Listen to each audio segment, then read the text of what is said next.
For the first time in 2025, all 22 MotoGP riders were in action as the official Sepang test kicked off on Wednesday. The opening day was filled with intrigue, offering the first look at Marquez in full factory Ducati red and Jorge Martin sporting the number 1 on the front of his Aprilia RSGP. It was a nightmare start though for the reigning world champion Martin. After an early crash at turn 1, he remounted and returned to the track, only to suffer another high-speed fall at turn 5 when the rear slid out from behind him, sending him flying off of the bike. Martin required medical assistance and went to the hospital nearby for further checks before officially withdrawing from the test later in the evening. Things went from bad to worse for Aprilia soon after, as Fernandez fractured his left metacarpal bone as a result of a crash, and he too has pulled out of the Sepang test.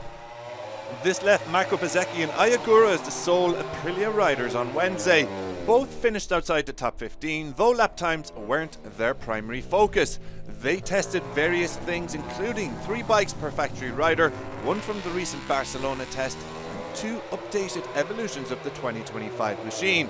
Bezzecchi completed 68 laps in total on day 1, the second highest behind Subcat Chantra's 70.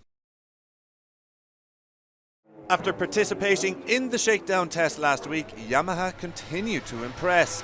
Fabio Quartararo topped the timesheets with a blistering 157.555, leading 3 M1s into the top 10. Yamaha seemed to have finalised their 2025 engine choice and aero package. They also tested several chassis variations, with plans to extend these tests to the Pramac riders. Marc Marquez's debut in full factory Ducati colours generated a significant buzz in Sepang. The 8-time world champion secured P2 on day 1 to boot, just behind Quartararo and ahead of his younger brother Alex Marquez. Indeed, it was a strong showing for Ducati overall. Gresini's Fermin Aldeguer was the top rookie in 4th, just 3/10 off the top 3. VR46's Franco Morbidelli claimed 5th as he spent time focusing on his 1-lap pace, while Fabio Di Giannantonio returned to action for the first time since the Thai Grand Prix following shoulder surgery. He got his first taste of the GP25 machine, finishing 7th despite a crash at turn 5. The lowest placed Ducati rider on day 1 was Pecco Bagnaia, who ended the day 17th on the timesheets. Honda introduced a new seat unit as part of several modifications to the RC213V.